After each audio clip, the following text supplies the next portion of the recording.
Hi everyone, welcome back to my channel. This is Olivier. How are you all doing?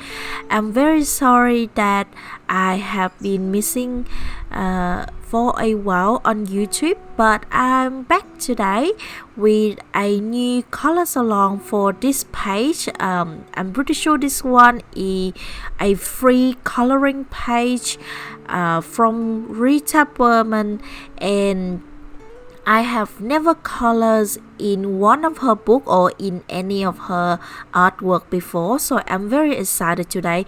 Thank you for my patron. I don't remember your name, but there's a lovely lady on my patron was mentioned this for me, so I was lucky that I get a hold of this page.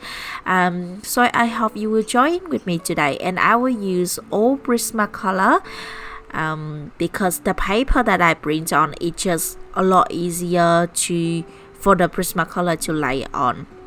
Now, you can use any other color brand that you have, so don't think that you have to follow exactly the same as my colors along. You can just pick up the technique or the colors combination that you like and get the similar color from your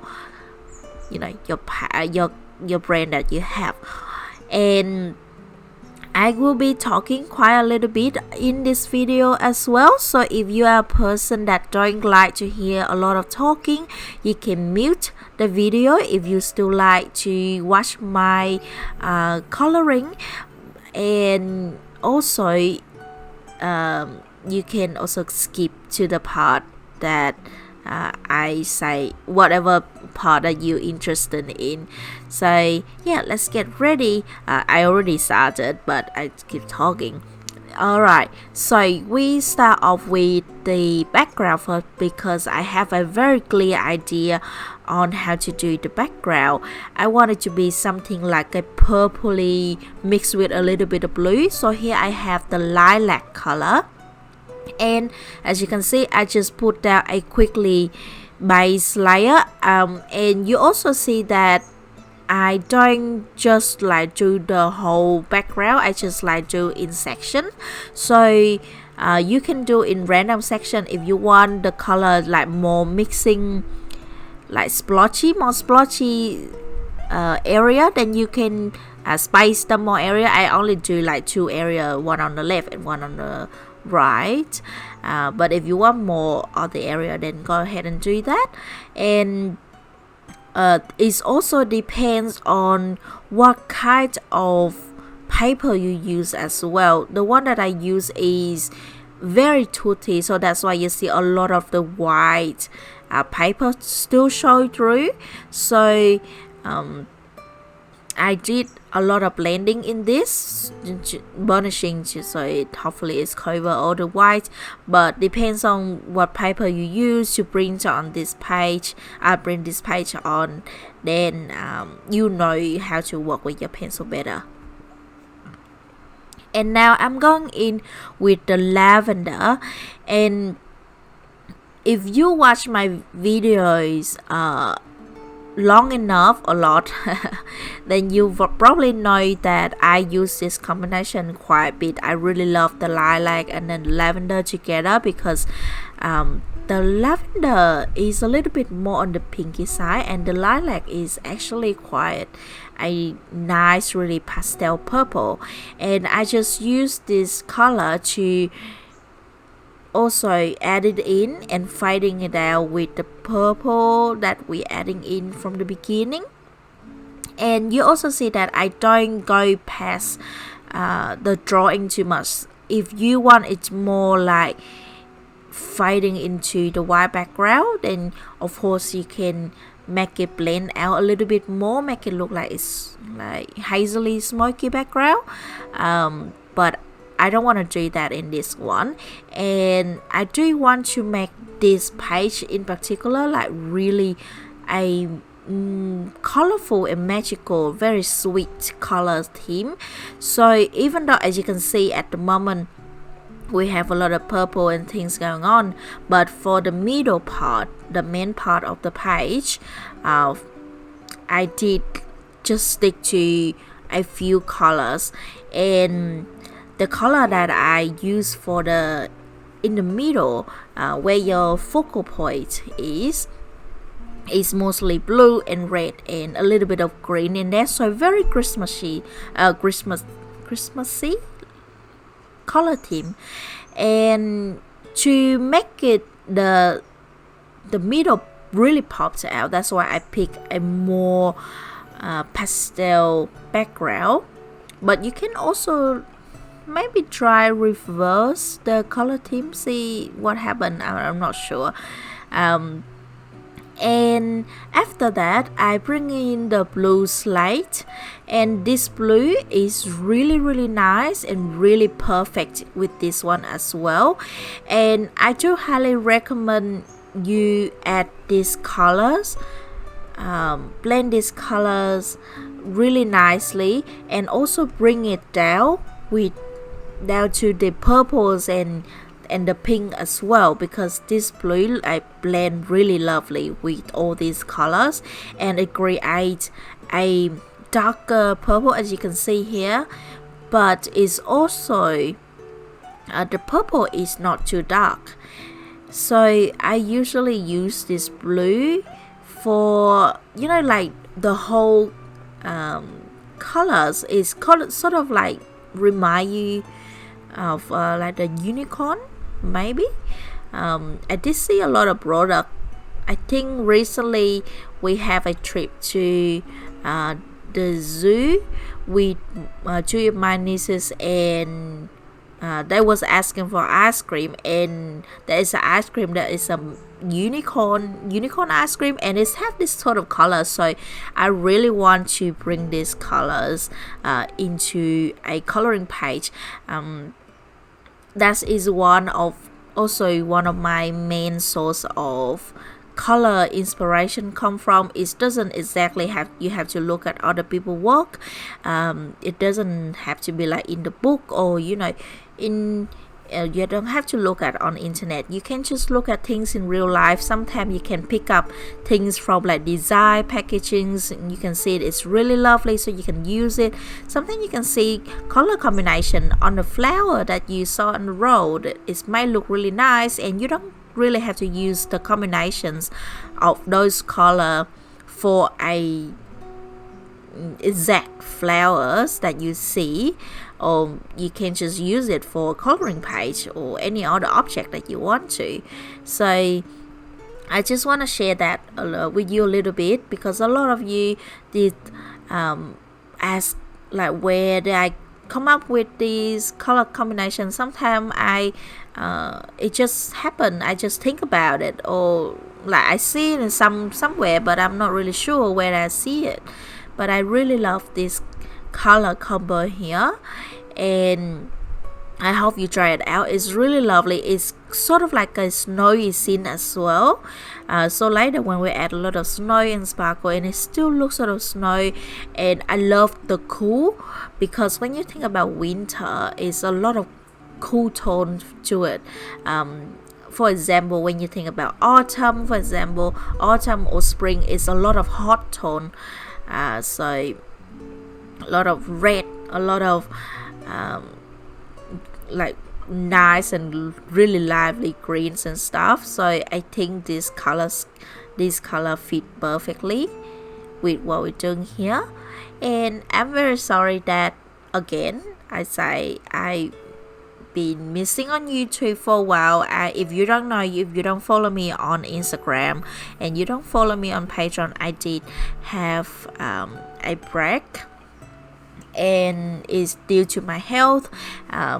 So I just don't want to talk about it too much, but I'm very sorry about it. And I didn't really have time to post on YouTube, because the first thing is like I say in my last video, I think the last video I upload was about the new rules that apply to YouTube, and I was really worried about it. So I'm quite careful with what kind of video I upload on YouTube now, and I really want to see how the situation go in the new year, because is applied in the new year. So I just wanna like a heads up warning that maybe if things I can't speak today. If things going to get really bad and a lot of people got strike and got fined for uploading the wrong content, or maybe they think it's wrong content, you know, then I will have to kind of private all my videos and just, you know, put it on my Patreon. So if you still want to access my video, then you can join my Patreon for like $1 or more if you want to. And I've been doing a lot of colors along and, you know, coloring pages on my Patreons as well. So that's why I was really busy this month, because I want to put it out before the Christmas day come. And now, as you can see, I'm still going in with this color. The paper that I print on is actually A4. I don't know how to print on other size, like, you know, like how John Hannah's passport book is not A4, but it's not A5 either. And I don't really know how to print on that particular size of paper. So when I print artwork from other artists or my art, my line art, I usually print on A4, or I would like just make it smaller. If it's my art, I can make it smaller, but if it's other people's art, it's already in the PDF form. So I just have a choice of either A3, A4 or A5, but A5 is a bit too small to, you know, to see anything in do tutorial. If you want to really quick, of course you can print on A5. I think do printers do print on A5? I'm pretty sure they do. And yeah, so I just want to say that, and I have a few more videos to upload on here for the Christmas. And I don't know if you are mostly interested. Do you guys interested in just a colors along like this, or would you like interested in more, you know, how I do new technique stuff? Pause that for a second, and you can see here I'm adding in a new colors, which is a deco pink. And the deco pink is a really light color, is really lovely color. It's sort of like glows to white, but it's pink. So I use it to blend out all the purple and whatnot, because I do want to blend it out nicely, burnishing it down so I cover all the tooth of the paper. And also I don't want to change the color, the base color too much, so I think this color is perfect. If your paper is not as toothy as my paper, then I don't think you need to press the pencil as hard. I press my pencil really hard, and with the Prismacolor, you know, they get short really fast because they're very soft and buttery. But I think the polychroma will probably be on this paper nicer, but the polychroma doesn't have these kind of colors, the pastel color. This is some colors from the Prismacolor I really love that the polychroma doesn't have them, and that's why I decided to go with the Prismacolor, because I want something really nice and bright and cheerful, and I think the Prismacolor have a lot of those color to pick from. And I'm sure that a lot of you would like the Prismacolor. I don't know, leave in the comment what kind of tutorial what kind of pencil brand you like me to use. Do you like me to use with the polychroma more or with the Prismacolor more? I like the polychroma, but I tend to use the Prismacolor when I do tutorial or the colors along, because I know a lot of people own them. and I want everybody can follow my tutorial if you want to. And yeah, if you haven't paid attention to the time of this video, it's 2 hours long, so we're gonna have a quite bit fun time, and I'm very sorry if I talk gibberish and just talk nonsense stuff, but yeah, as you can see now, it's the same color. It's a purple from the style we use. I just pressed it a little bit harder, and this is also show how much you can do with tutti paper. So if your paper, when you pick a paper to print out your coloring page, go for a cardstock but a matte, and more, if you feel it's more rough, it means it's have more tooth for the pencil to grab on. If it's too smooth, especially when it is shiny, obviously you're gonna have a really tough time to blend all the color. The only thing I can think of, if you get a very tooth paper, is you end up burnishing a lot, so you have to go over a lot, and sometimes it can create a quite bit of waxy texture, especially with the Prismacolor. So I think that is only the downfall for it. But of course, if you like to use a polychromo, but usually you feel like it's too tough to use on John Hannah Basford book or other coloring book, if you buy your own, you get your own paper, the tutti one will help you a little bit with the polychroma. I just thought I'd share that with you, because I get a lot of message from a lot of you asking how to pick papers and stuff. I still experiment with them. This is one of my experimenting, and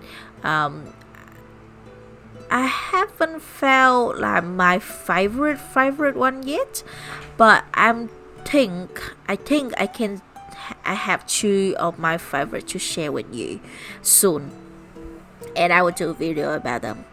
And now you can see I'm going in with the sky blue light, and just like how we use with the deco yellow, I just kind of use this color to blend out the blue light, and it's so lovely. I love this color. That's why you can see it's quite short compared to other color that I use. And that is pretty much the background, and I'm really happy with how it turned out overall. Like I say in the beginning, I only do a few different spots of colors, but if you want the color to be like more splotchy, like the color arranged more differently, then of course you can do that. Just spray them out, not spray them out as much as I did. And this is how the background look at the end. It's really lovely, and I really love it. Again, I haven't reminded you yet, but all the color combination will be listed in the description box, so you can find them there. Sorry, I just raised my voice there for no reason. I hope you're gonna get surprised. Now let's get on to our first holly leaves, and I'm going in with the Prussian green, and as you can see, I mostly added down the bottom, and let's say the light source will come from above, so I will do the dark color at the bottom and the light color from the top, and then I adding in the Kelly green and a little bit of the scarlet red, and then I blend everything out with the gray green light.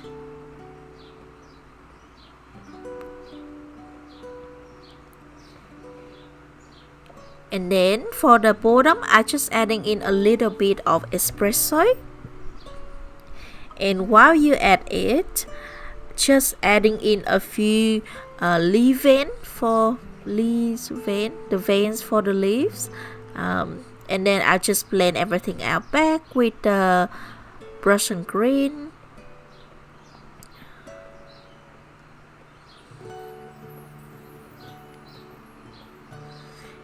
And then the Kelly green,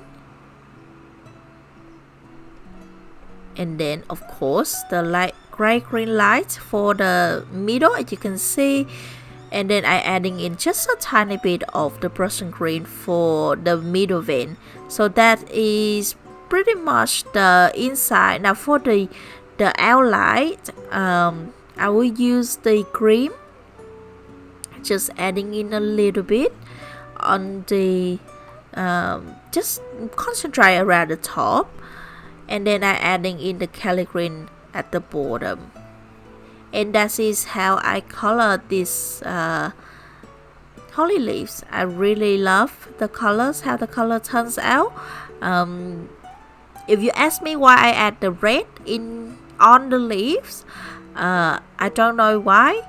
I pretty sure I saw a fake holly leaves at the store, at the shopping the other day when we were shopping for Christmas, and I thought it's such a weird and nice combination at the same time, so I just thought I'd try it out.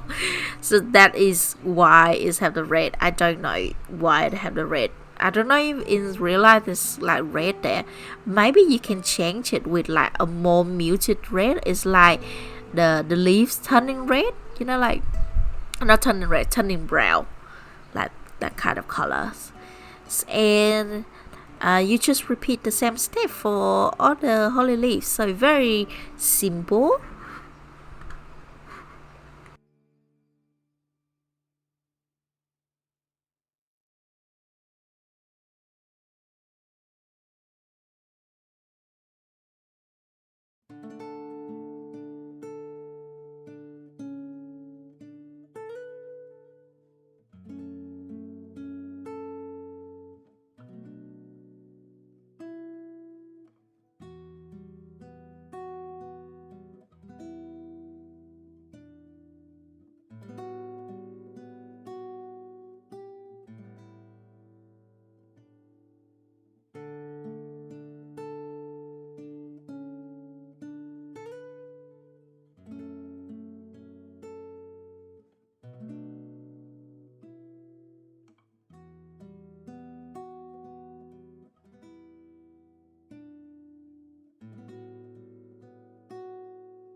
Okay, let's do this one. I'm not really sure, but I think it's pie leaves.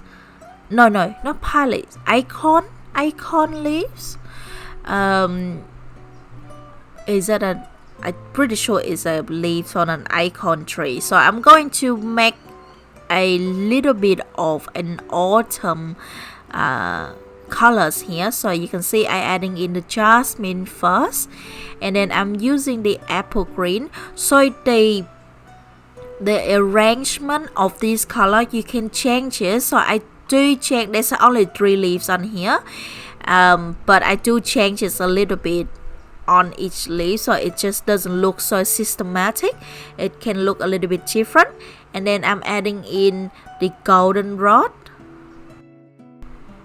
And after that, I adding in the pumpkin orange, and as you can see in a minute, the pumpkin orange I can add it on top of the jasmine, the goldenrod, or even the apple green as well. So you can, this color is just an essence color, so you can add it in for an extra color to look like all the color changing.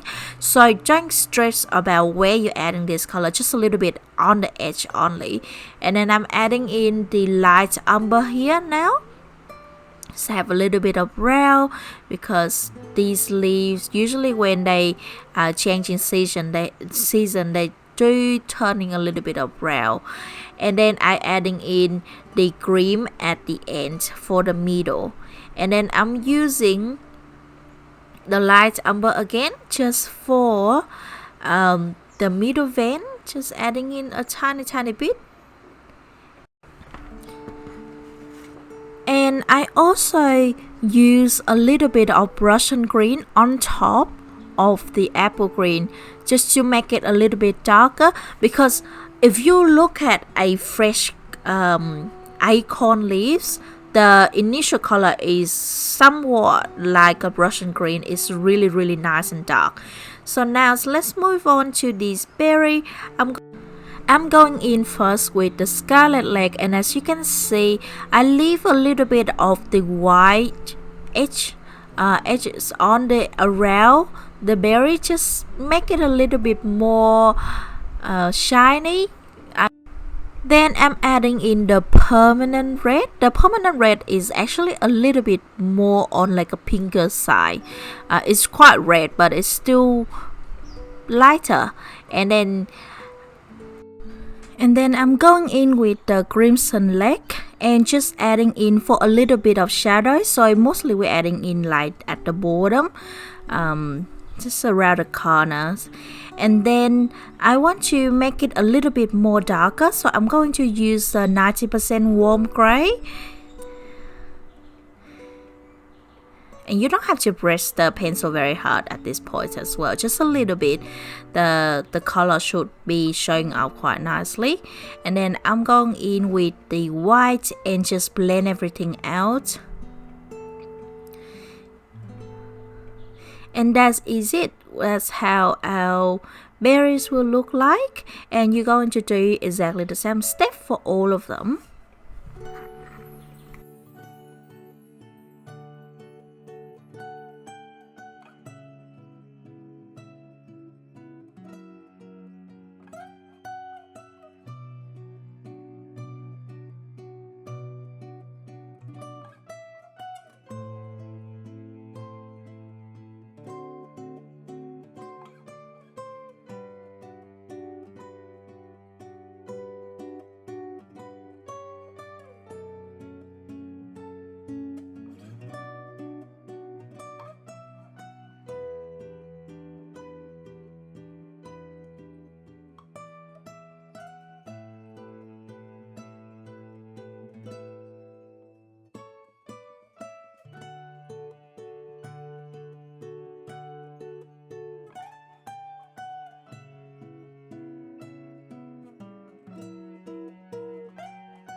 Now let's move on to these berries. I don't remember exactly what they are called, but I searched them before and I think I colored them before, and I'm pretty sure they are orangish color, but please correct me in the comment if I'm wrong. So I'm going in first with the sunburst yellow, and then I'm adding in the deco yellow just to blend it out, and then I'm using the cadmium orange here, just a little bit at the bottom. So this color is quite a very orangish color, so don't blend it out too much, just concentrate around the bottom. And then I would use a little bit of the pumpkin orange just to melt it down the colors a little bit, and then I'm going in with the goldenrod to blend it out so it can blend in nicely with the sunburst yellow at the beginning when we add it in. And after that, I use the white just to blend everything out. This step is not necessary, so it's an optional. If you want to blend it out, then use it. If you don't think it needs to, then don't do it. And then I'm using the light umber, just adding in a little bit at the bottom just to make it have a little bit of brown color to it. And then use the goldenrod for the little bead at the top, and that is it. So you basically do the same thing for all of them.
Now for the stem, it's actually quite easy. I just going in a little bit with the light umber, and then blend everything out with you can use either a cream colors or a deco yellow will do, and then you bring down the light umber onto the stem, and then I would adding in a little bit of the 90% warm gray, and there you go, you have it, the stem of the berries.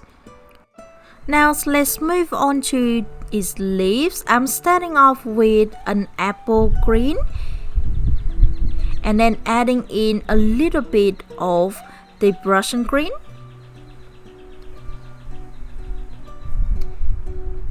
and I will adding on top is a little bit of jasmin. So you're going to do exactly the same for all 3 leaves.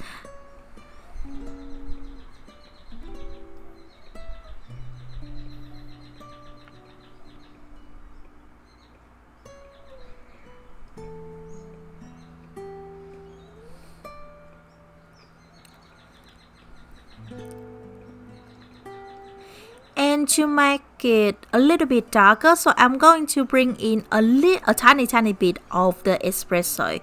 Sorry, it's going to be a bit dark if you can't see it properly. I hope you can see it nicely because the detail is a little bit small.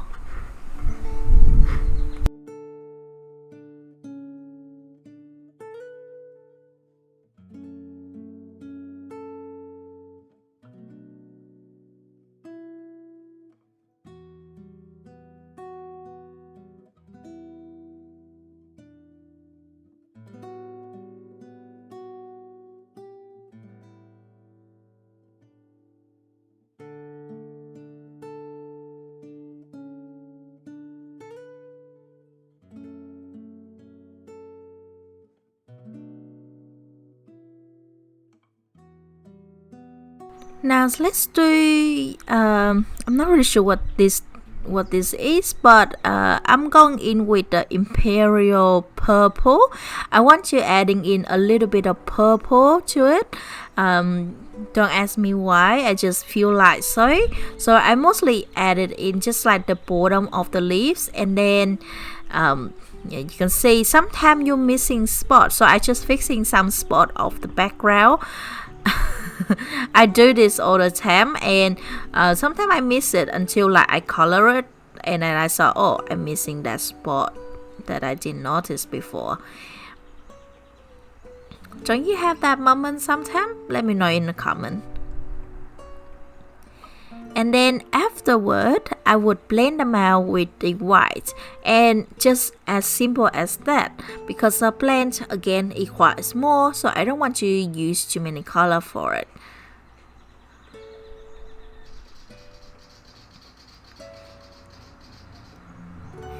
And I actually use the same purple just to adding in for the stem. And then I adding in a little bit of green. You can use a green to blend out the purple as well if you want to, but I just want is like a hint, a little bit of yellow. I don't want like too much yellow. And now for these leaves on the side, there is only one of these leaves, so I'm going to just demonstrate one. And as you can see, I adding a little bit of apple green, and then going in with the prussian green.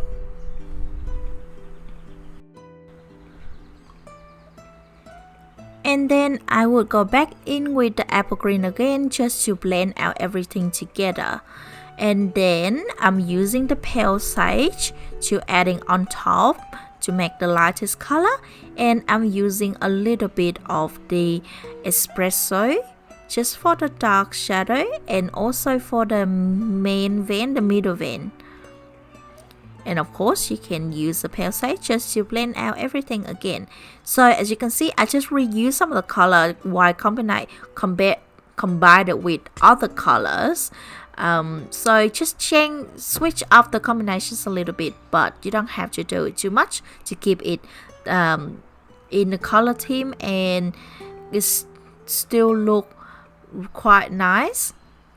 And now you can see I'm going for like this little bubble. I'm going in with the deco yellow first, and moving on to the a little bit of blue. I'm adding in the indigo blue, and as you can see, I use that technique again, leaving a little bit of the edges outside. The reason why I didn't do it with the yellow is because I just want it like a glow instead of this type of bubble.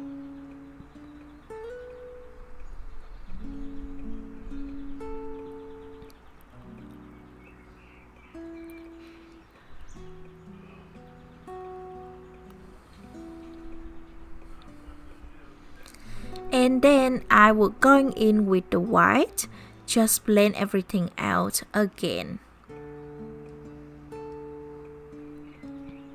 And there you have it. This little one, you can add it in as well. These little bubbles, you can color it in like I did. You can leave it as well. It doesn't really matter that much. And I also going to use a little bit of gel pen, white gel pen on top to adding in for the stars and whatnot, to adding in snows, make it a little bit magical.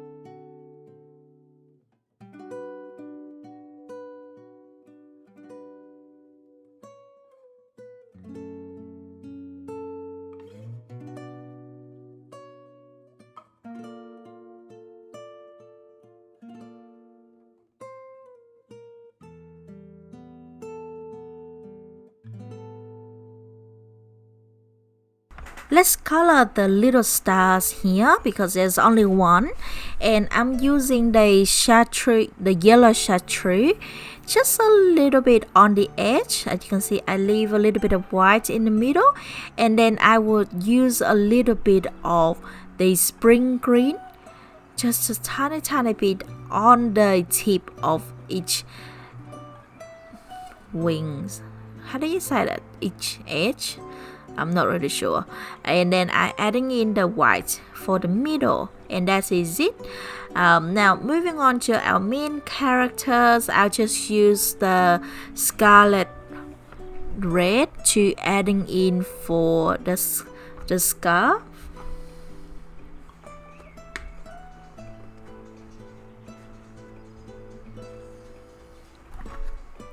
And also for the hat as well.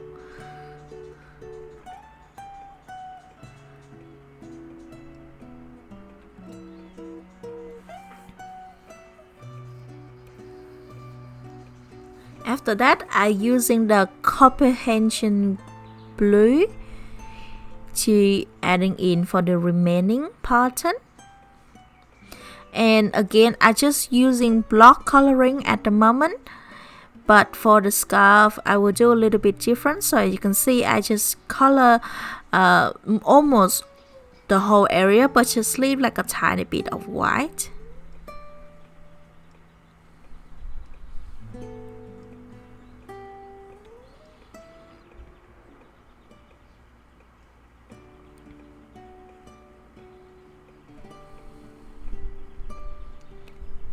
And then I'm using the blue slate to blend everything out. The end bit of the scarf on the back, I didn't do add the blue slate any because it was like covered by the other side, so it doesn't matter. And then I would adding in just a tiny bit of the 90% warm gray, and as you can see I adding on the edge a little bit for the shadow. So because you use this technique, you have to be really careful with the way you're adding the gray, because the gray obviously is quite dark, and I don't think you should go with the black because sometimes the black can be too overpowering. So just be careful when you use these techniques. Don't add too much colors because it could end up a little bit muddy, but this is a really fast way to do it. And because I want something very opaque color, so I want this style, so that's why I'm doing this. But if you want to do like blending or blending color or fading color, then it's up to you.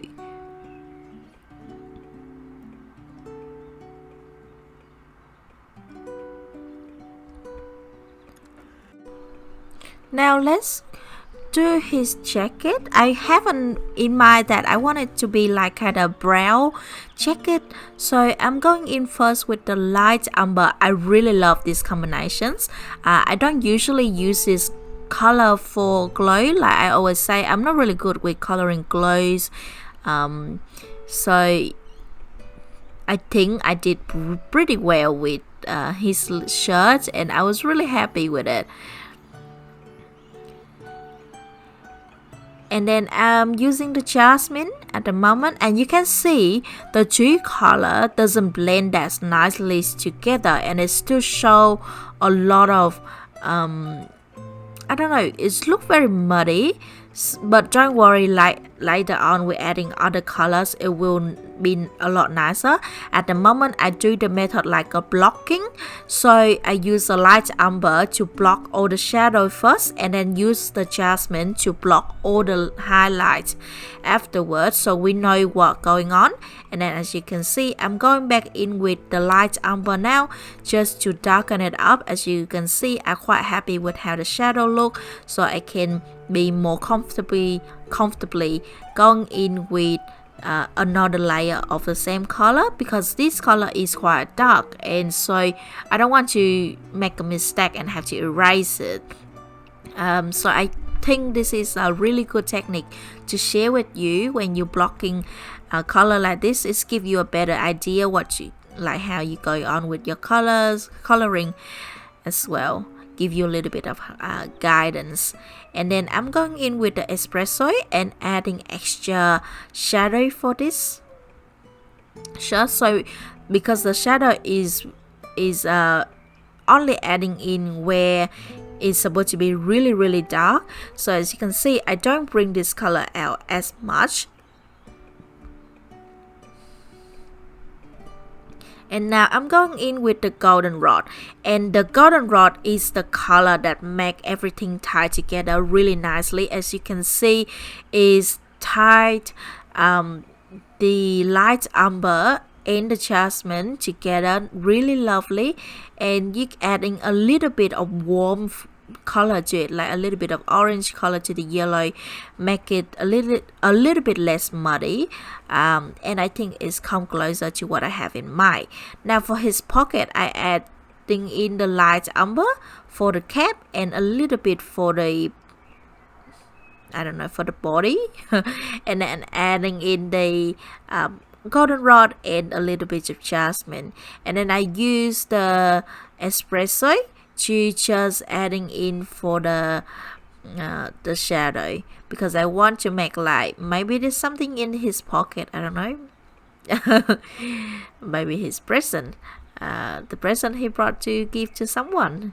So I want to make it look like it a little bit puffy.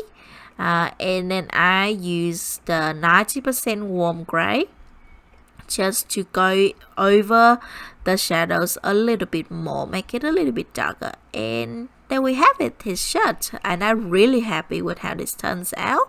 Adding in a little bit of white gel pen for the little button, and for the little things at the end of his scarf as well. I also adding in a little bit of red, just the scarlet leg, and you know, adding in a little bit colors. Now I'm going to use a nice light yellow, which is a cream, and adding in for the fluff, so the fluffy part. I don't want to go too complex with this, so I just adding in a little bit of color for it. You can leave it white if you want to. You can add a little bit of gray, like really light gray as well. Now I'm going to use exactly the same combination for his boot. I going for like he wearing a set now, so the easiest way to do is, you know, just get some of the color from his shirt for his shoe. So that's how we really dress in real life anyway. Is that just me? I don't know. And as you can see, I'm adding in the light umber, goldenrod, and then a little bit of jasmine. And now we're adding in for the shadow. We're going in with the espresso first.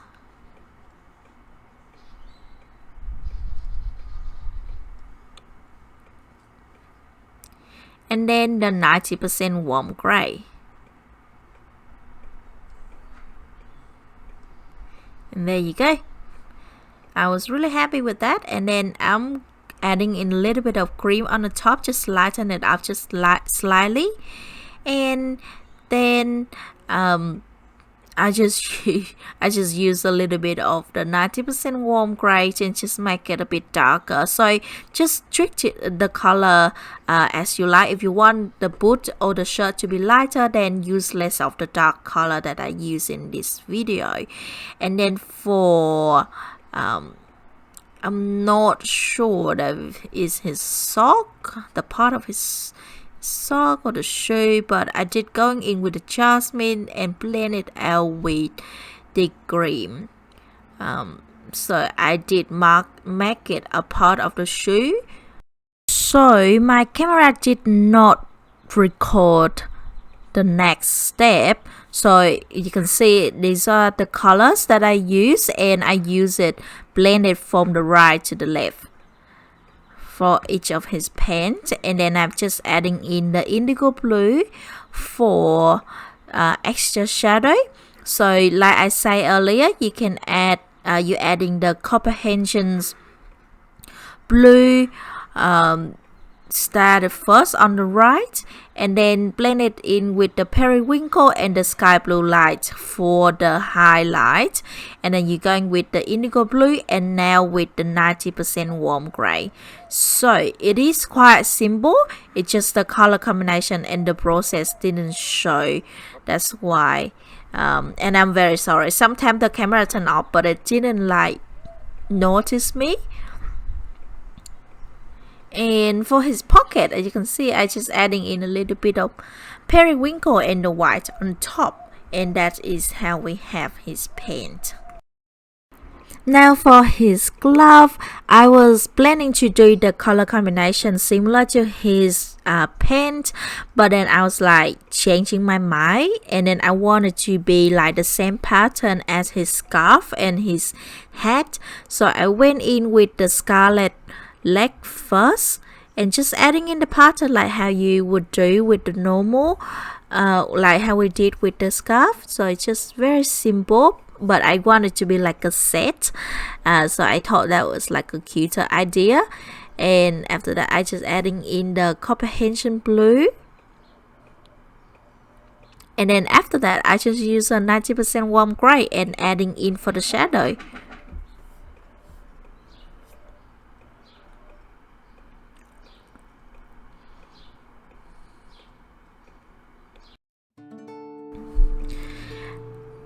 And for his head, I actually want to make him as a gray mouse, so I'm going in with the 50% warm gray first.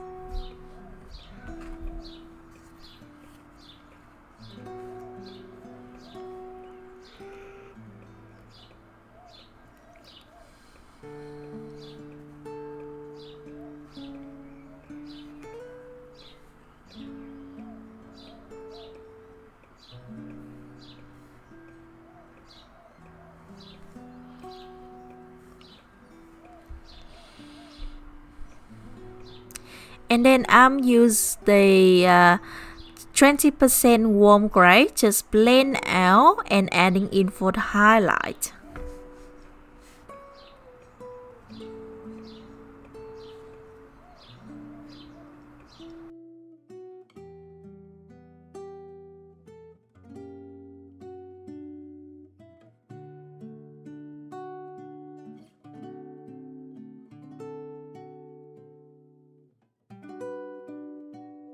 And I added in a little bit of the peach just for the tip of his ear. I just thought it could be cute, just like he was cold, so his ear was getting a little bit pink.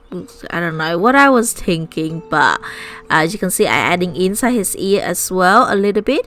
And then I use exactly the same, the 50% warm gray, just adding another layer, make it a little bit darker, because I think I want him to be a little bit on the darker side. So if you want to keep him light, then of course you can just leave him as he was.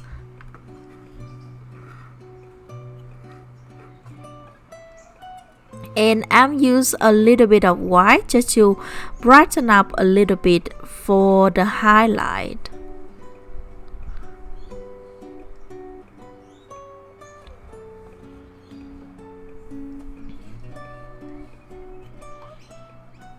And then I use a little bit of pink. This one is actually pink colors, and just adding in for inside his ear,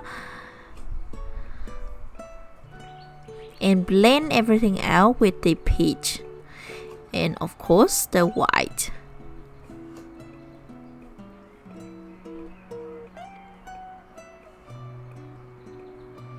And then I use a pink for his little cheek, and just use a white just to blend it a little bit to make it a little bit brighter. And now for his mouth, not his mouth, but it's like, I don't know where, I don't know, let's say it's a mouth area. So I use a 20% warm gray and then a little bit of the 50% warm gray. And I just use the white to blend everything together. So I want that area is quite nice and bright, so I didn't add it in that much, but I did adding a little bit of shadow because I wanted to look like it puff out, just have a little bit of dimensions there. So adding in a little bit of 50% warm gray, and as you can see earlier, I blended out with the white. And then I just adding in his mustache using the black, and I just reapply the shine for his eyes and his nose using the white gel pen. And there we have it.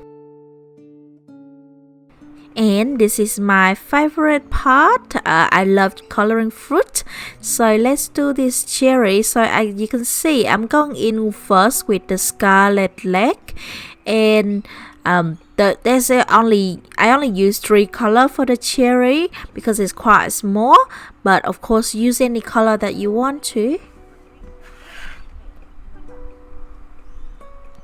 So after that, I adding in the crimson lilac just for the shadow.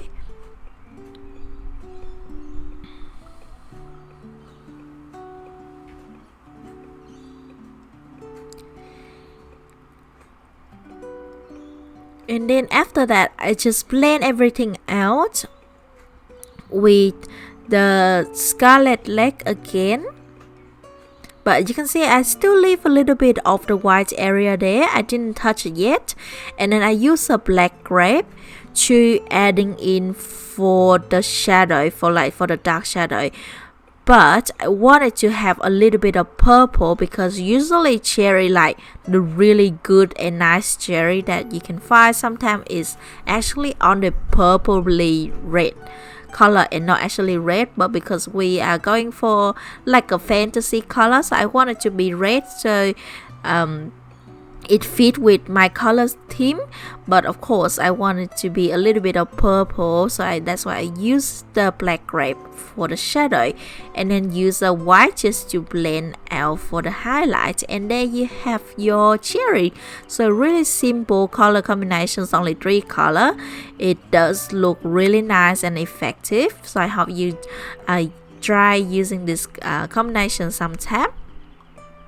And for the stem is basic, so I went in with the espresso, as you can see, and then I just use a little bit of black, make it a bit darker, and a little bit of white to make it a little bit lighter. So that is it for the stem. And of course now you can see I'm going to adding in the shine, the highlight for the cherry, and you can see it's bring out the cherry much more nicer.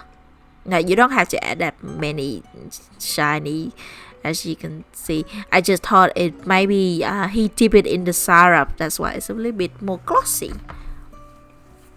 And I just use the same red, which is a scarlet lilac, to adding in for all the confetti. Let's call them confetti. I'm not really sure what they are, like the decorations on this little tower. This is a technique I use to adding the same color, like different area, just to make it the page look like it belong together. And then after that, let's start with the pie tree first. So you can see I going in with the kelp green.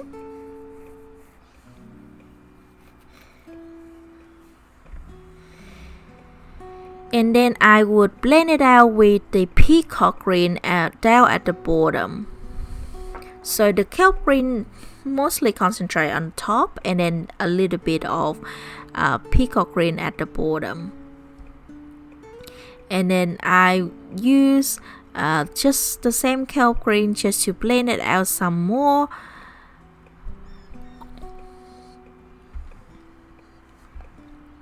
And of course I use a pale sage to add it in for the top.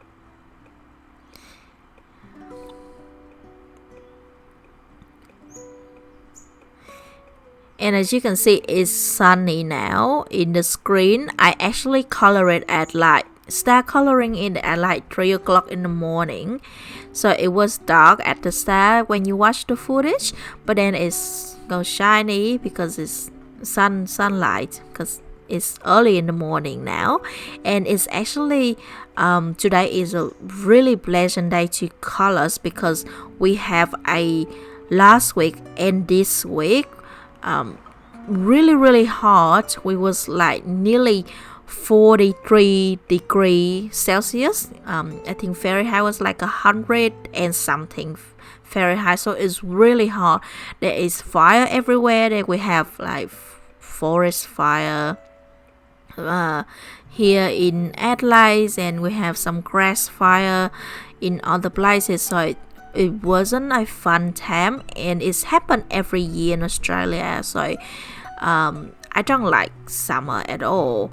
and that's why I feel a little bit uncomfortable to color, because where I sit actually like in front of 2 windows, and to open the window to have the sunlight in so I can record nicely, it would be really hot.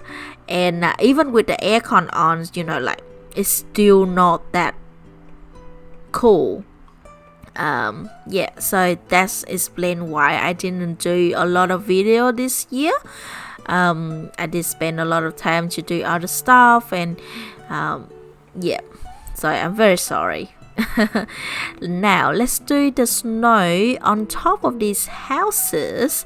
We're going to do the same combination for all of them, so I'm going in with the periwinkle first. I keep having urge to call them peri for some reason. I just think of chicken now, and I was hungry. And then I'm adding in the blue slate to blend it out. As you can see, there is many ways to color snow. This is one of my color combination that I use. If I have time to do more tutorial for you, then I'll show you different way of doing snow. And then I'm adding in the blue sky blue light for the top, and then that is it.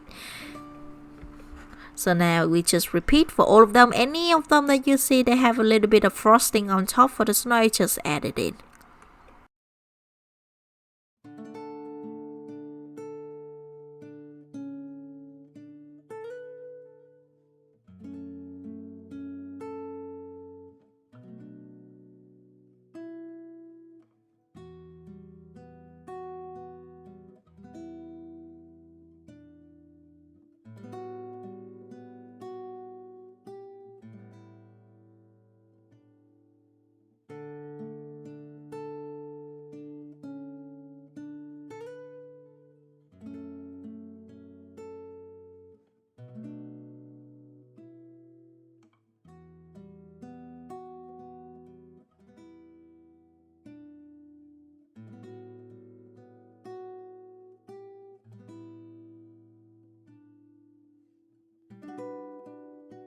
And to make it a little bit interesting, look like the sunlight hit it, I adding a little bit of green just on the very tip, and very gently just blush it in, so you can see it change it a little bit, make it a lot more you know, cute, like have highlight. That's a really easy way to, when I feel like I stuck with the color combinations or something like look boring, I just adding in a little bit of yellow, really light yellow for the highlight, and it just make everything look so nice and magical, just like white gel pen. Now for I don't know what they are. I call them popsicle, but they also look like the some like a candy pie tree as well. So I went in first with the light aqua just for the top half. I did leave a little bit of highlight on just the very tip. As you can see, it's a little bit of white there. The very tip is like snow or whipped cream, so that's why I didn't cover it. But then after I adding in the parrot green at the bottom.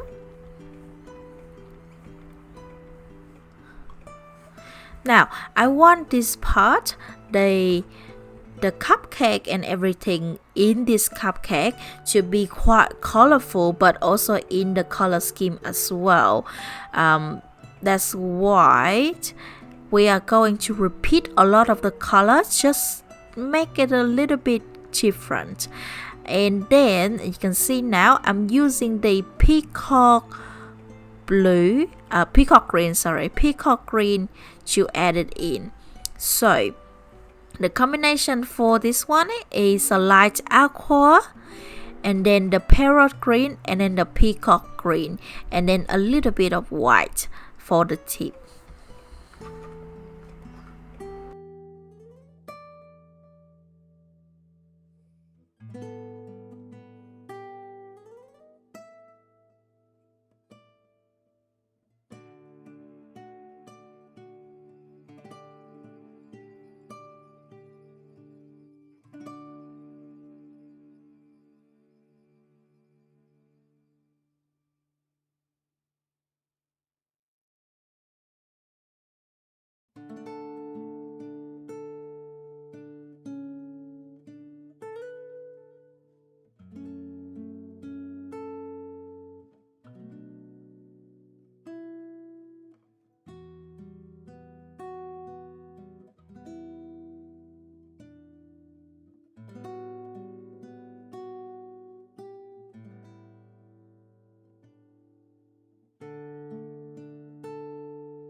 And now for the red, as you can see, I use exactly the same red again, the scarlet red, the scarlet leg, sorry, I keep calling them scarlet red. And I leave a little bit of the white edges on the sides as well. And then I use the crimson leg, which is exactly the same red that we've been using for like various things, from the berries to the cherries, his scarf, everything. So again, you can sort of slowly see how the picture coming together, how we reuse the color. So don't think that you need like 150 color. You don't really need it to make a nice picture. Even if you have a small set of pencil, I believe that you can make a really nice, achieve something really nice from it as well. So please don't feel really upset if you don't have exactly the same color. Just pick out like the red that you have in your set and follow the colors along. I'm sure you can whip out something really fantastic, even though you have a small set of pencil. And you can see after I adding in the shadow, which use the 90% warm gray. I always use a 90% warm gray for shadow for very many things. I adding in the deco yellow and blend it out with the green for the pattern. So exactly the same for the other one. It's really simple. Don't overthink with these little detail because we have a lot of them. So if you pay attention to many of them, it can easily get overwhelmed, and it also, if you use like so many colors, like each of them you do different color, it can be like it distract your focus point.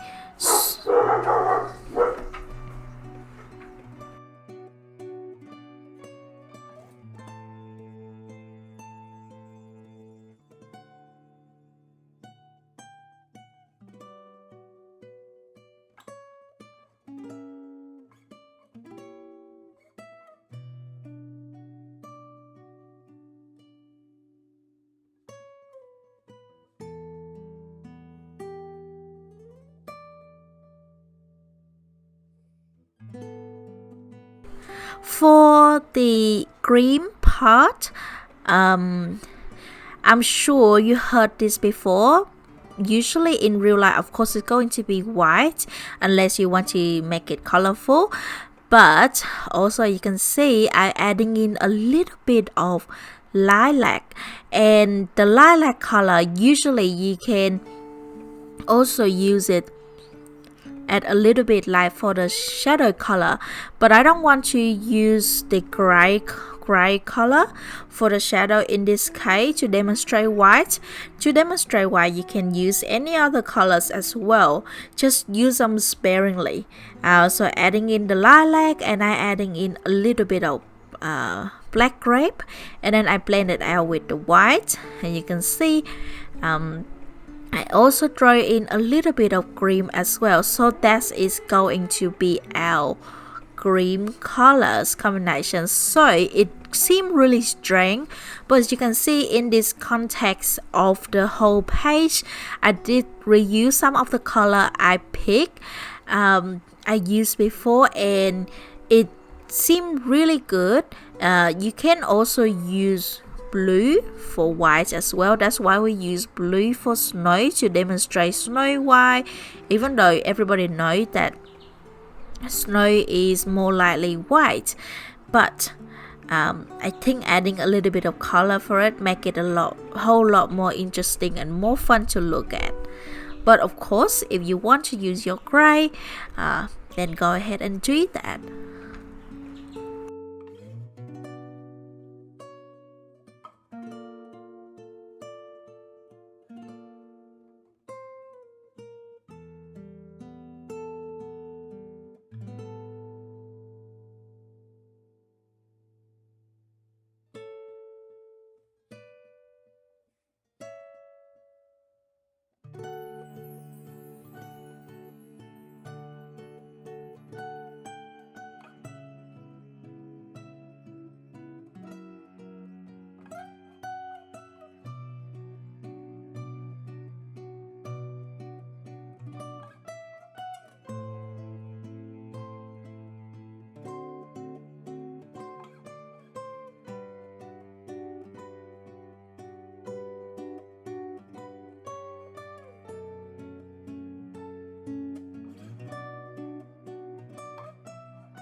Okay, candy cane. So I use the crimson leg. I just try to think it's leg or red. Crimson leg, and then I just block color it, and then I adding in the 20% warm gray just for the shadow. So mostly add down the bottom, and then I adding in a little bit of cream just for the highlight as well. But before that, as you can see now, I adding in a little bit of the 90% warm gray for that, which you don't really have to. It's not necessary. But trust me, I did add a little bit of cream lighter on the top. However, you can see after I done this one, I did add it in for the cream. So make it a lot more interesting, a lot easy, because you can do like the technique, like a shiny technique where you leave a little bit of highlights in the middle. You can do that. I just think it's too much for this, and we have a whole lot of other things to color, so I don't think it's necessary for in this case. But if you want to try that out, please go ahead and do that. As you can see now, I'm adding in the cream. See, I'm not lying. And we are done with the can now. You can now I'm using exactly the same red, the crimson red, for this little top here. I wasn't sure what it was, so I just treat it as a roof for the tower, because it was on top of it looked like a house to me. And then after that, I thrown in the Prussian green, and then the deco yellow. Be careful when you do this, because it can smudge. The yellow can smudge the Prussian green as well. And then I just use a 50% warm gray just for the shadow. I don't want a dark shadow, that's why I use a 50% warm gray. Sorry, the dog was barking.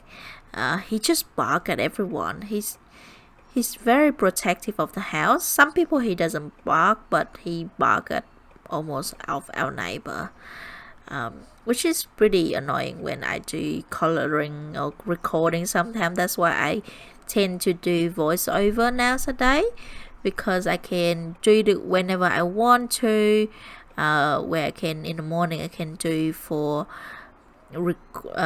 film the video, and then I record it at night time. I know a lot of you been missing the how I do my video back in the day, but I think now since my audio is a lot better, I don't think I can go back to how it was before. I might try the way to film that way, but give me some time. Now you can see for this little tree here, I actually do the color combination exactly the same, very simple. The green is actually the green as you can see earlier. I use a light aqua, parrot green, and then the peacock green, and the stripe is just red. So very simple. And for this top here as well, it's exactly the same as earlier we do. So I use a combination of Prussian green, crimson red, and deco yellow. So it's the same.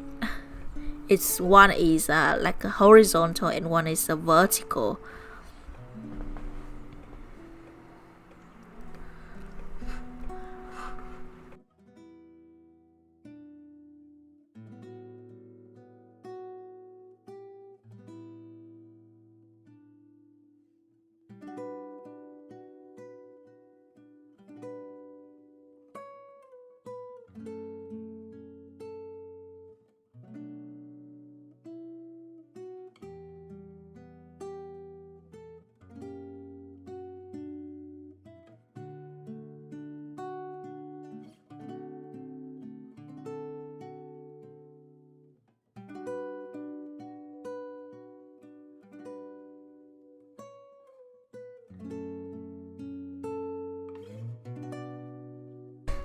Okay, for the swirl candy here, I use the scarlet red at the start, as you can see, and then I kind of like blend it out with the crimson leg, which I don't know, it just doesn't show that much, does it?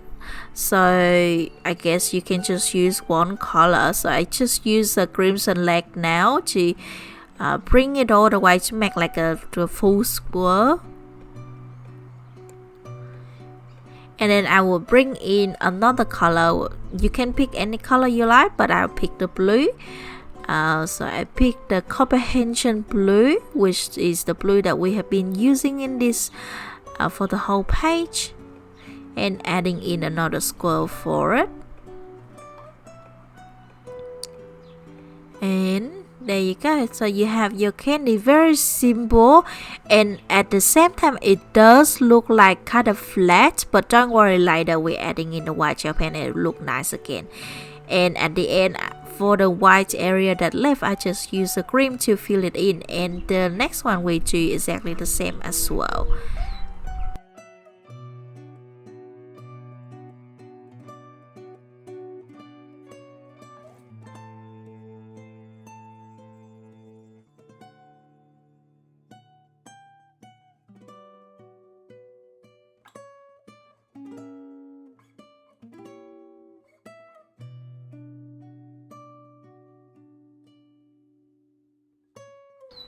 Now for all the house, I'm going to treat them as a gingerbread house. So I will show you a really simple technique to do them. To do bread texture, not bread texture, but like bread color. So I'm using the watercolor pencil, the Faber Castell Albert Durer. This one in the terracotta colors. But you can use any watercolor base pencil you have. Just pick like this kind of brick red, orangey brick colors, and you can see I just adding in for the base color first, and then I would activate them. Activate the color with my water brush, and then I'll be back in a minute.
And after you let them all dry, you have to let them completely dry before you going in with the pencil, or else you're going to tear your paper. And I'm going in first with the burnt ochre.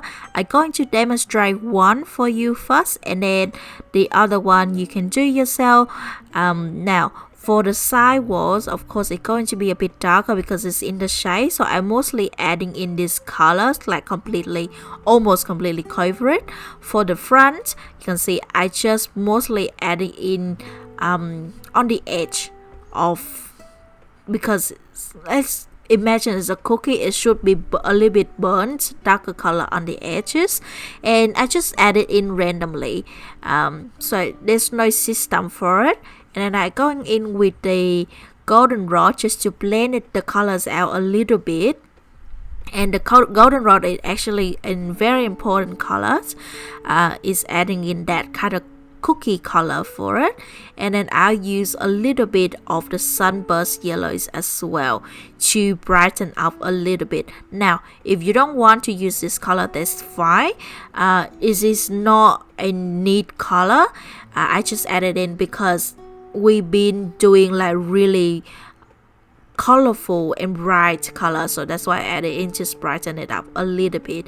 And then I use a dark brown, just a tiny bit. I didn't press this that much for the side wall, obviously most of it. And then I would go in with the burnt ochre again just to blend it out. You have to blend it out because it's quite dark color, and don't press your pencil too hard. But as you can see, it just make the whole thing look really lovely and nice. So depends on how you want, any area you want to add it in, just add it in. There is no a system way you do it. Mostly I add the dark color on the edge and keep the middle light, so give it a little bit of like a cookie light, but not this is really small, so you don't have to like be too extra with them. And at the end you can see I also bring in the cream just to lighten up the middle area a little bit, so make everything nice and blendy. And so you're going to do exactly the same for all the house. If you have any other idea you want to do, then go ahead and do that. But this is how the color combination I usually use for when I do bread, like a gingerbread or like cookie, because I think it's look absolutely really lovely. For the window, I'm adding in a little bit of the burnt ochre and just a little bit of the dark brown, which you don't have to, because later I don't add that color anyway. And for all the window, I'm going to make it black. Don't ask me why. If you want to keep the inside the window light and it's have light coming out of it, then go ahead and do that. I just think I don't know, it's Christmas night, maybe people going out. I don't know, but I thought a black color will contrast with all the bright color we have going on. And then I just use the white gel pen to bring back the detail.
Alright, we are nearly done. Only a little bit to go.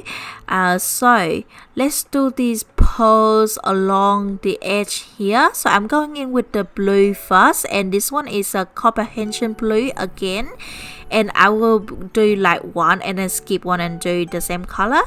And you can see for the big pose, the small pose doesn't matter.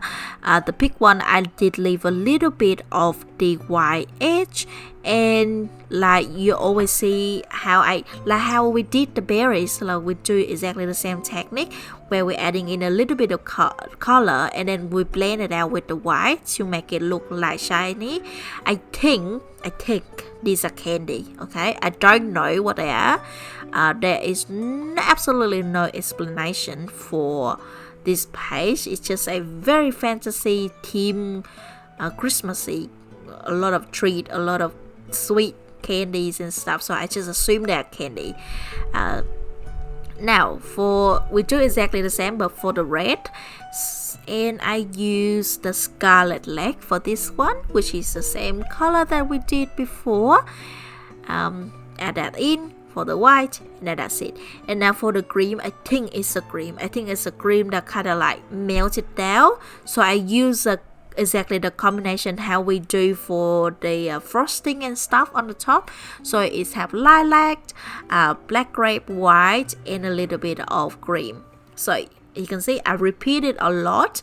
If I think the element looks similar to each other, I use the same combinations, and it will save you a lot of headache, because I don't think I want to think about different combination for any, like each of the element. It would like take so much time to think about that. And for the black grape, you can see I'm adding it now. I actually just adding mostly around the edge, like the area where the whole thing was sitting on top of the cream. Sorry.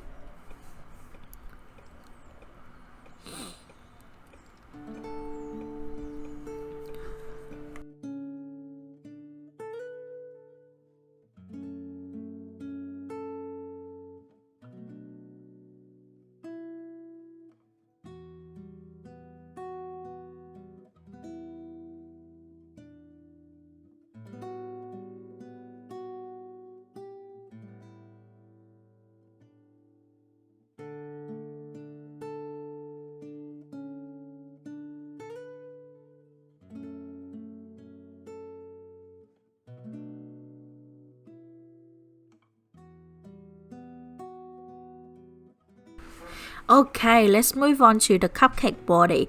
Now, I think it's a wrapping, it's a cupcake liner. So I'm going to make a cupcake liner into a blue color, because we haven't used a lot of blue yet, but there is some detail on the top half is a blue. So as you can see, I did use a comprehension blue. There is a different section. There is the artist already draw like section for you, so you can follow that. So each section you added this color on either left or right, whatever side you want, it doesn't matter. But I did add it in the left.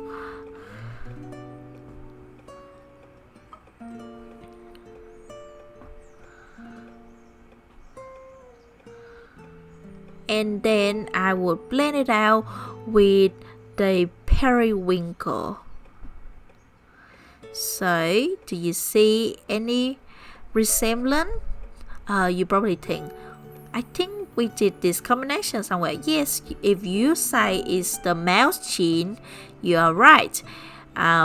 So I did use exactly the same combination for the cupcake liner. And then I use a little bit of the sky blue light. So if you was a little bit confused how I explain you do the mouse chin, it's actually the same way you do like this. So blending all the colors together. And then I use the indigo blue now, adding in for the shadow.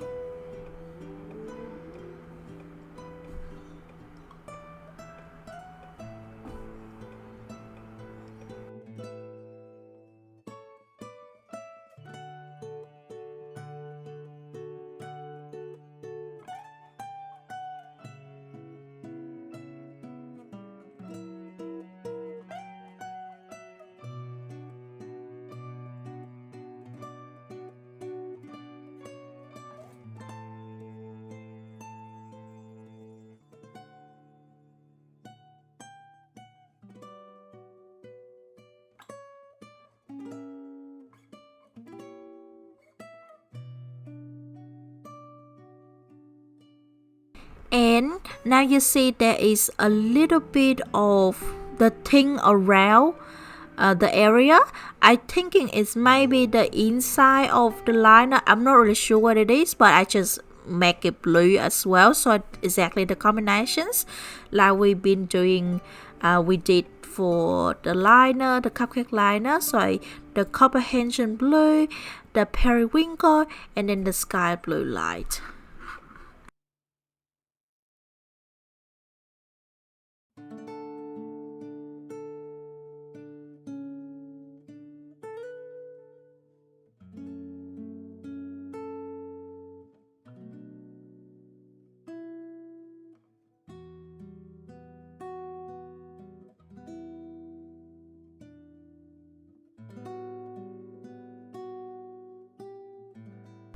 I also adding in the indigo blue and a little bit of the 90% warm gray just to make it look a little bit darker from the inside.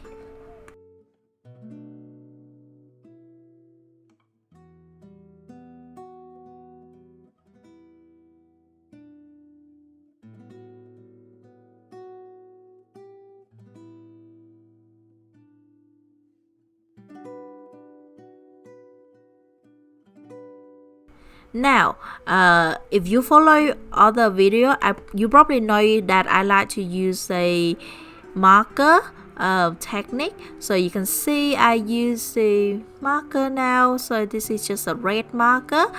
The brand is Okay, I don't know. I don't remember the brand. Let me check.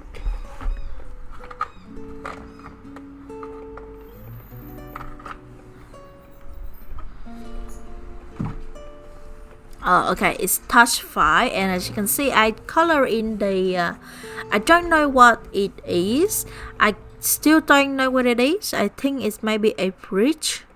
It's probably a bridge, but I did for the red for that one, and I think you can do it like a blight, but I did it as a just a paper. The paper you put it on the table, so it's decorative paper. But I'm pretty sure you can turn it to a blight as well. It does look a little bit like the blight for me, but as you can see, I just added in, and this paper does not like the marker. It bleed like crazy, and it bleed outside of the light. You can see, oh my goodness. But I did fix it afterward, which is like really funny fix, but it just kind of annoyed me, so why I sort of fixing it.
Okay, have you noticed how I fix it?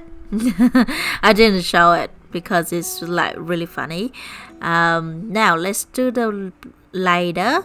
I used a dark brown first for the shadow, and then I will blend it out with the burnt ochre. So the color combination you can see is similar to how we added in the color for the gingerbread. That's when the combination come from, except it doesn't have the watercolor base underneath. And then I use a what is this one, goldenrod, to add it in, and a little bit of the cream, because I did leave a little bit of the white edges if you notice. And then we do exactly the same color combination for these slate as well.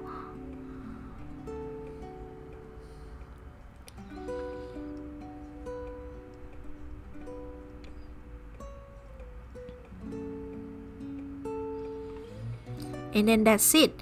So let's move on to the sweet.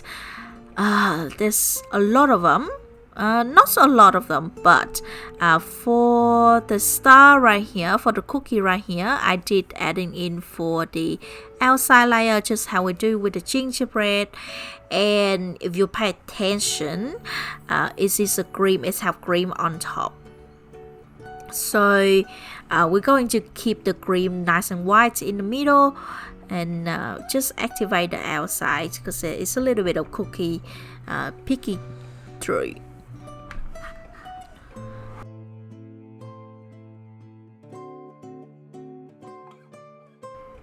And of course, I will use exactly the same combination as well. I use a little bit of the burnt ochre and a little bit of the goldenrod. I didn't really use any of the dark umbers in here because I think the spice is just too tiny to adding in any extra color, so I don't think we really need it. But if you want to, then go ahead and add it in. Maybe it's a chocolate. Oh, chocolate cookies sound nice. Now I want some. That's why I like coloring food, but I also don't like coloring food because it just makes me hungry. And then I going in with the color for the candy cane, and instead of make it red, I do a green. I did saw green candy cane before, so I use a prussian green. Just the technique is just exactly the same, but instead of we use a red, we're adding in for the green. And then for the shadow, we would use a 50%, or you can use 20% warm gray. Any warm gray would do. And then using the cream for the top bit. And then I think it's still missing something, so I'm adding in a little bit of red for like a red stripe. And I think it turns out really cute. Now let's move on to the cream. Add it in the cream for the cookies, and I use a 20% warm gray. I just use a 50% warm gray, and then I was like, no, that's too dark. So 20% warm gray or even 10% warm gray will do really nice, unless you want it's a different colors, but I want it to be white. And then I adding in a little bit of cream color. And then I just use blue, green and red for these little confetti on top.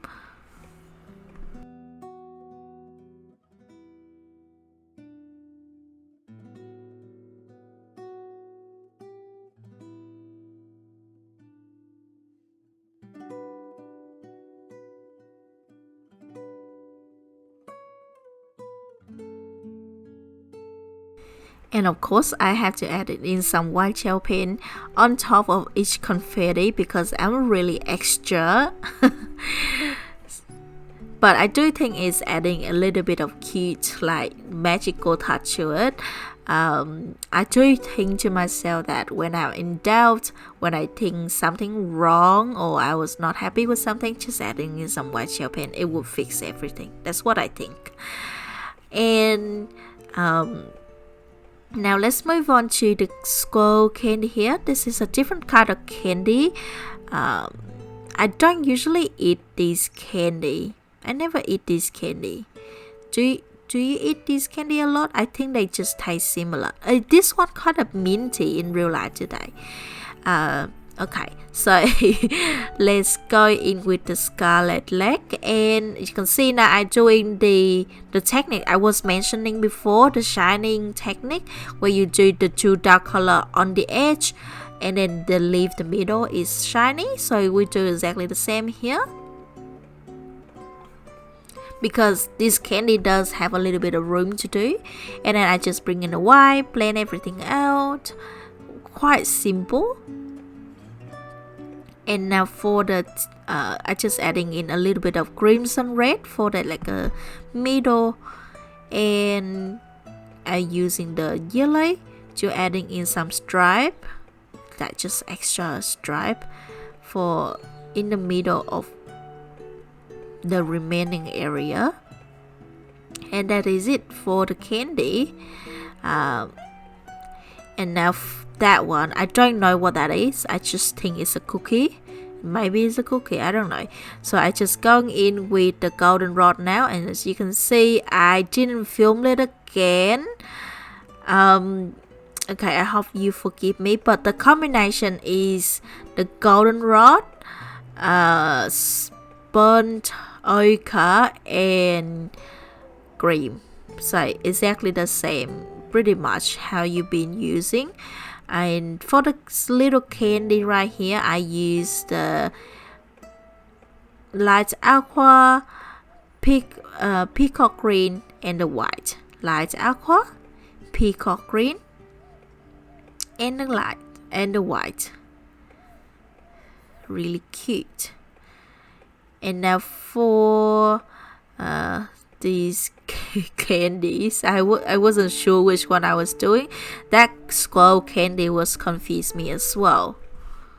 So I decided just to make it the same color combination as a cookie, but I make it a bit different. So I use a goldenrod, you can see, for a little bit of the base color. Then I go in with the burnt ochre for the darker shadow, and then a little bit of jasmine just to blend it out all together. And then I going in with the espresso. I wanted the candy to look like, I don't know, those candy you know those candy is really clear. It's just like pretty much sugar, but it's clear. So I thought I would make into that, and these are just like pattern maybe. And then I use the espresso and just draw in the pattern, just trace the pattern, and that is it. So we have the little candy, which I don't really know what it is, but it looks alright. Now let's do the big candy here. I'm going to make it green, so using the prussian green first, and do exactly the same technique how you do the candy, the red candy.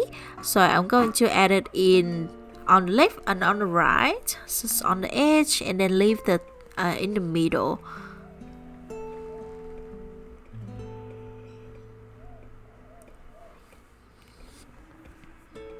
And I also going to add it in for the tip as well.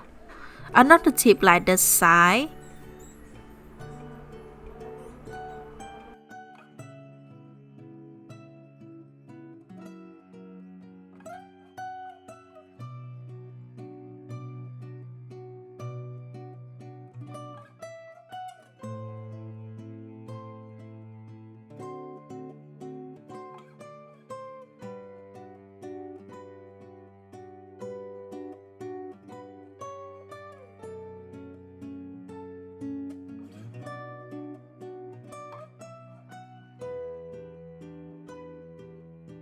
And now I'm going in with the pale sage. I don't know if you can hear like the car, but someone was doing, I think maybe riding motorbike or something, and then they I don't know what they do. It's just so annoying, these people. And I would go highly recommend you go back in with the prussian green if you want to bring back some of detail, because the pale sage is almost like swallow all the colors.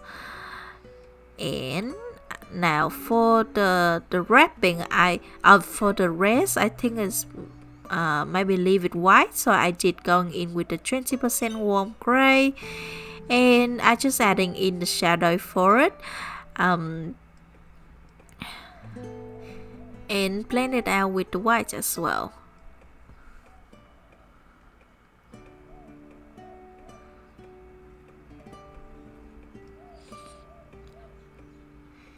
And then I would adding in some stripe, the red stripe, because I do think it does look a little bit empty without like extra wrapping. And that is it. For the last candy, I did make it a blue candy. So I used a indigo blue and the blue slate. And then I blend everything out with the white. And you do add exactly the same indigo blue for these little edges here.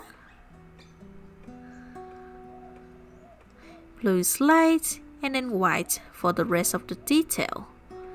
And we are done with all the candy. Can you believe it? We're done. We're nearly done. So now for the blight and for just the red detail, it's going to be quite simple. Trust me. Trust me.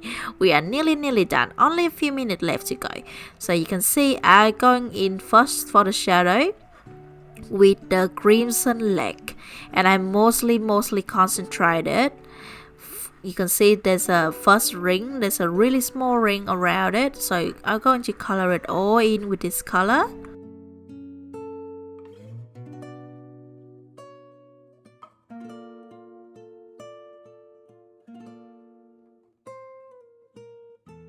And then I bring in the 90% warm gray, and again really light and gentle. You don't want to add a lot of dark color, but you do want to add a little bit of dark color just to make all the stuff on it is like stand out, you know.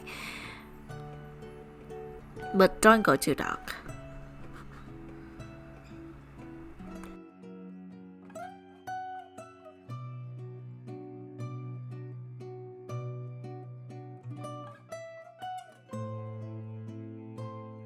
And then for the outside edge, I going in with the scarlet leg and do exactly the same. You can see there is a little bit of ring here, so you just mostly go around it. And as you can see, I kind of blend it in, try to blend it in with the marker color.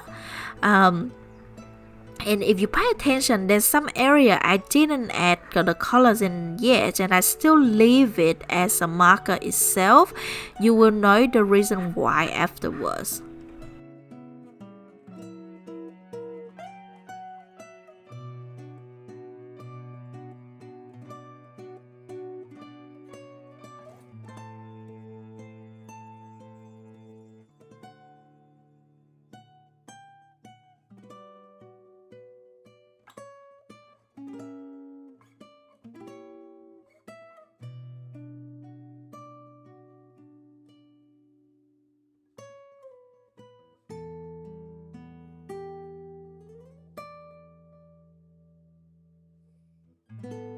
Now, as you can see, I'm going in with the white, and voila! You see that? It's how bright it can show on top of the marker. That is the one reason why I really love this technique. You can adding in really nice bright color using the pencil on top of the marker, and it can show really lovely. So you can do a lot of things with this. The only thing is you can't really use this technique in your coloring book because obviously the marker will bleed through like crazy because these are alcohol marker. But if you have the chance to do, you know, on the separate page, or if your book is like one page book, then obviously try these techniques out. It will save you a lot of time. I did a few videos on how to do this technique already, so if you have anything that you're not sure or you need to pay attention, then watch my older video. And as you can see, I'm using a little bit of 90% warm gray for the shadow of the liner. And now for the bridge, you do exactly the same as well. I'm going in with the crimson red, crimson leg. I just say crimson crack because I'm thinking in my head in leg, but then my mouth wants to say red, so I just crimson red. As you can see, I just color in the pattern, so I almost just like chase the pattern.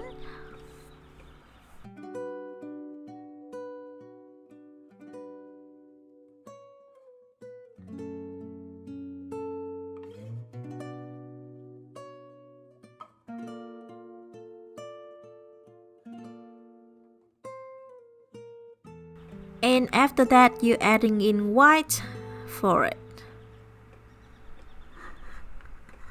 And you are pretty much done. After this, you can start adding in the white gel pens and any other detail you think that you miss. And I think we are pretty much done now. There's nothing else we can really colors. And I hope you enjoyed this tutorial.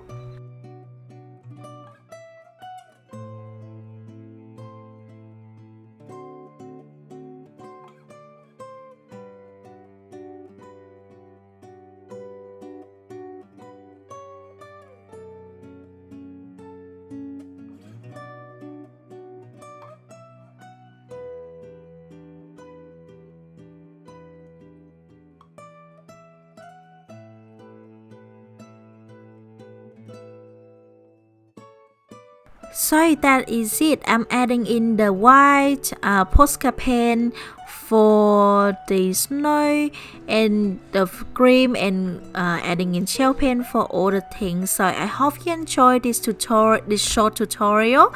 I know I didn't really do like colors along, but I want to go through a lot of things with you, and it's a time limit, so I don't want to make a too long video, or like I have to do 2 parts and like things like that. So I hope you understand, and I hope you have fun. I hope you learn something new that you didn't know before. I hope you give this page a try, or the technique you learned from here, and I will see you in the next tutorial. In the meantime, take care, happy coloring, and Merry Christmas. Bye.